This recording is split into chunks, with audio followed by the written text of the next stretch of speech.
Hi, I'm Eric Siegel with ericstrains.com. Welcome to episode 23 of my Video Train blog series. Okay, so it's July 2012, and it's been a little over a month since my last video of any kind. And the reason for the gap in videos is that I've been very busy. I've been busy with work, you know, that thing that pays the bills and makes money so that I can buy trains. And then I've also been busy with baseball. My son plays on a travel baseball team, and we went down to Florida for a week to do a baseball tournament down there. And that was a lot of fun. We were in Panama City Beach, Florida. I love baseball, and I love watching my son play baseball. That was a blast. But I couldn't do any trains while I was down there, so no videos, no blog updates, no nothing. But I'm back now, and I've got a lot of stuff to show you. I've made a lot of progress on the layout over the last month or two, and I've also got a lot of videos coming down the pipe. The next big video to come out is going to be part 2 of that Atlas track and signal tutorial. It's about a month or so overdue. I've still got about 3 or 4 minutes of stuff to film on it before it's ready. Hopefully I'll get that done pretty soon, and then I can get it up on YouTube. And then after that, I've got a whole bunch of product reviews coming. Let's take a look at some of the stuff I'm going to be reviewing in the near future. This engine right here will most likely be the next review up on YouTube. This is the MTH Bavarian S36. I first showed this to you in my last blog video. This is my second European steam engine from MTH, and it's probably my favorite of the two. It's absolutely gorgeous, and the more I run this thing, the more I like it. I'm really excited to be doing a review on this engine, so keep an eye out for that. Hopefully I'll have it up on YouTube in the next week or two. After that, I'll do a review on this new CSX SD40-2 from Lionel. It's a good, solid performer, and it looks great, so keep an eye out for this review in the near future as well. After that, I'll be doing a review on this new Lionel 2-truck Shay. This is the first Shay engine that I've ever owned, so I'm really excited about this. This is the Cass Scenic Railroad version, but they do make a bunch of other road names as well. Now, an interesting note about this Shay is that Lionel used the old K-Line Shay tooling to make these new Shays. So if you happen to own one of the original K-Line Shays that K-Line put out around 2005 or 2006, I think, this should be very familiar to you. It's exactly the same on the outside as the K-Line Shay. The only difference is on the inside, where it's got the updated Legacy electronics and Legacy rail sounds. Finally, the last engine in the review queue for right now is this new Lionel Seaboard C420 diesel.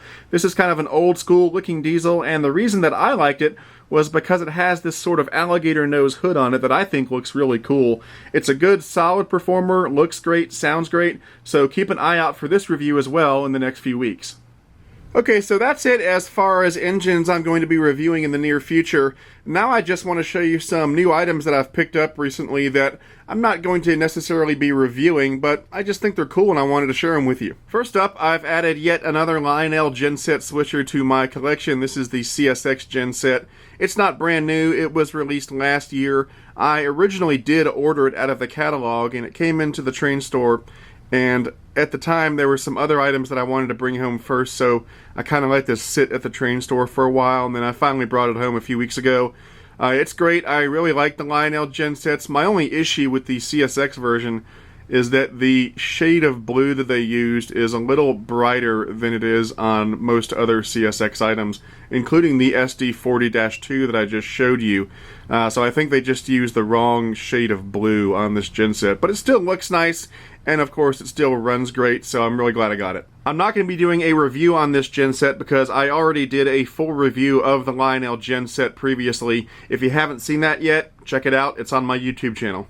Here's something else that I picked up recently. This is a Georgia Pacific 53-foot Evans boxcar from Atlas. I'm usually a sucker for anything that has Georgia on the car because I live in Georgia, and I saw these when they were announced and I wanted to order them, but I never got around to it. And then a few weeks ago I was over at Legacy Station and I saw that he had both road numbers, so I went ahead and snagged them. These are fantastic freight cars. I've said this before and I'll say it again, Atlas makes the best freight cars in the industry, hands down. I also picked up some new freight cars from Weaver Models. This is the CSX Coke Express 4-bay hopper. I got 4 road numbers.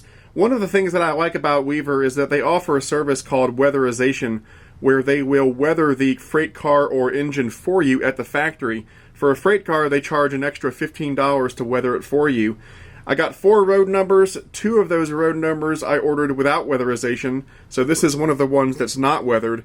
The other 2 I got weatherized, and that's what one of the weatherized cars looks like. Looks pretty nice. They always do a great job, and for 15 bucks I think it's a pretty good deal. So, weatherized, not weatherized, weatherized. I think it looks pretty good. The last thing I want to show you is another Weaver freight car. This is one of the brand new Weaver H30 hoppers. This is a brand new model and it's exquisitely detailed.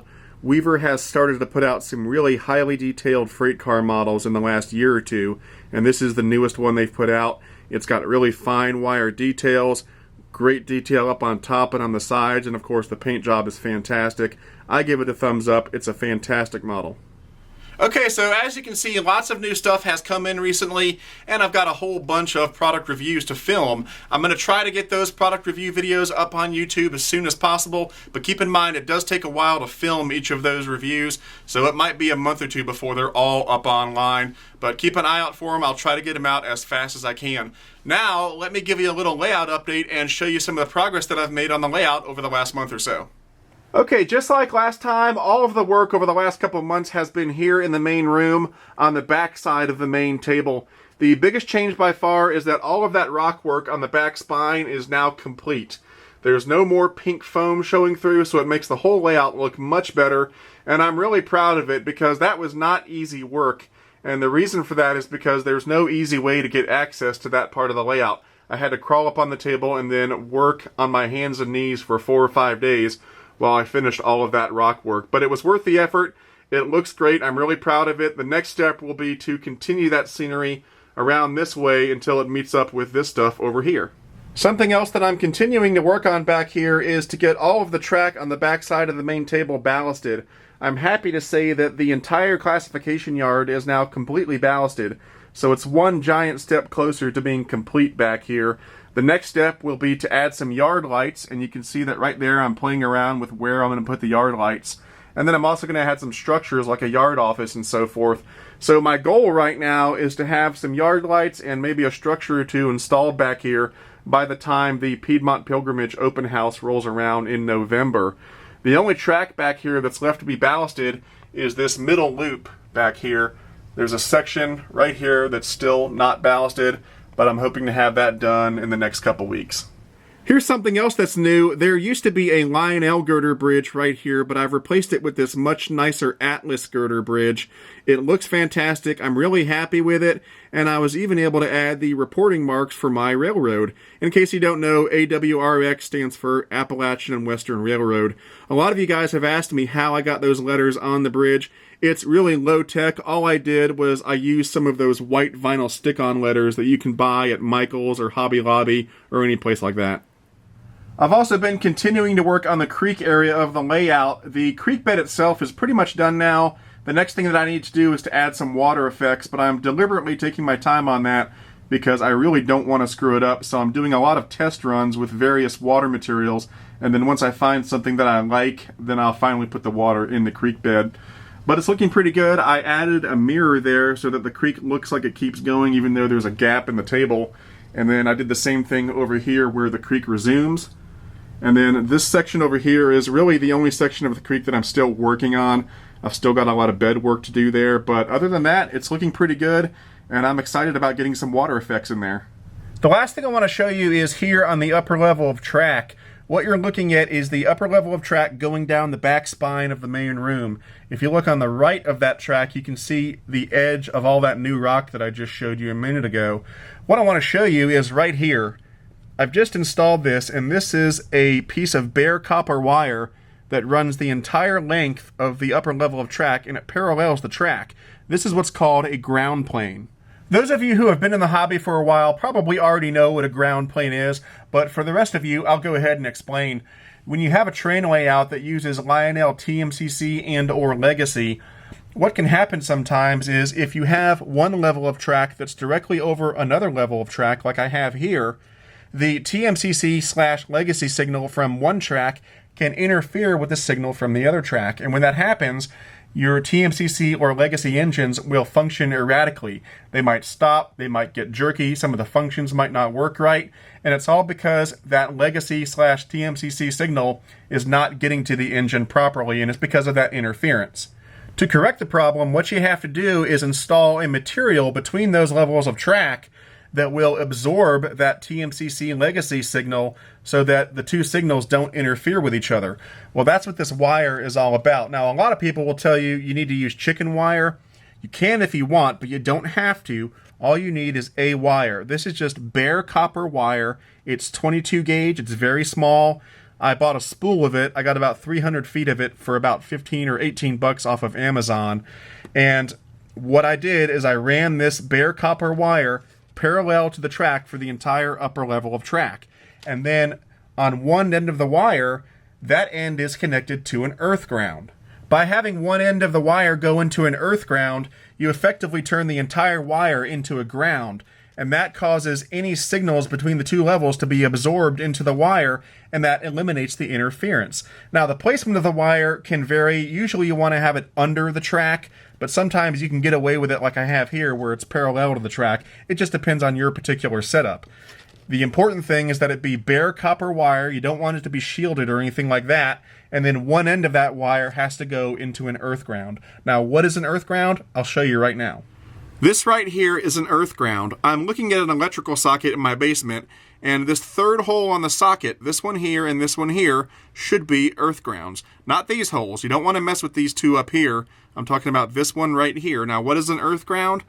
Basically what happens is there's a wire going from here through your house to the outside of your house, and it's connected to a long metal pole, which is hammered about 8 or 10 feet into the ground. And so any current that comes in contact with this wire is directed harmlessly into the ground.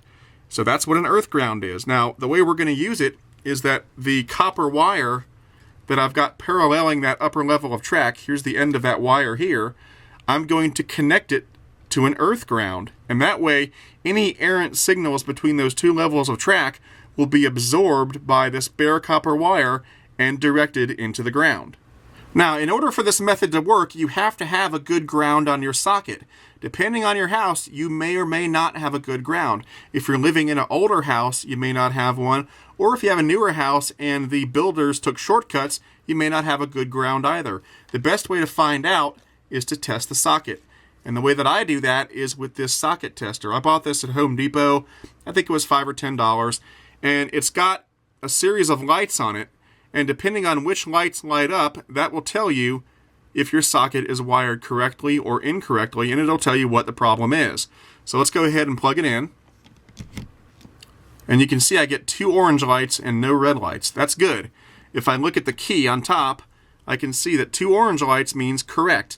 This is a correctly wired socket, and this is a good ground. If I got any of these other lights, there would be a problem, and I'd have to fix it before I got a good ground. So now that I know I have a good ground, all I have to do is, again, take that bare copper wire coming from the layout and connect it to the ground.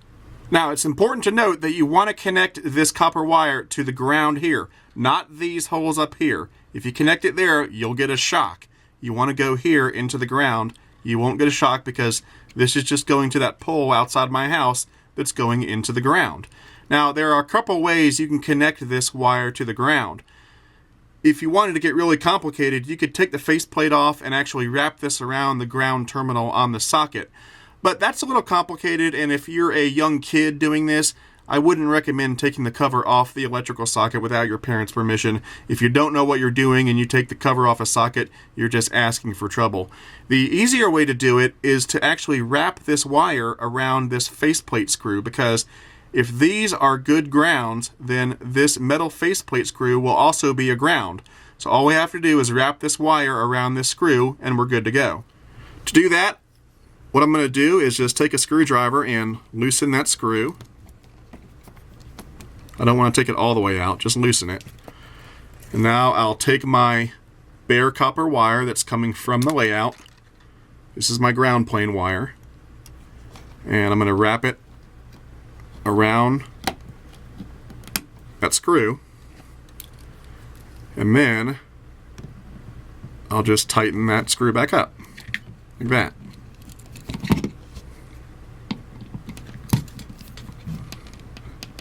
And there we go.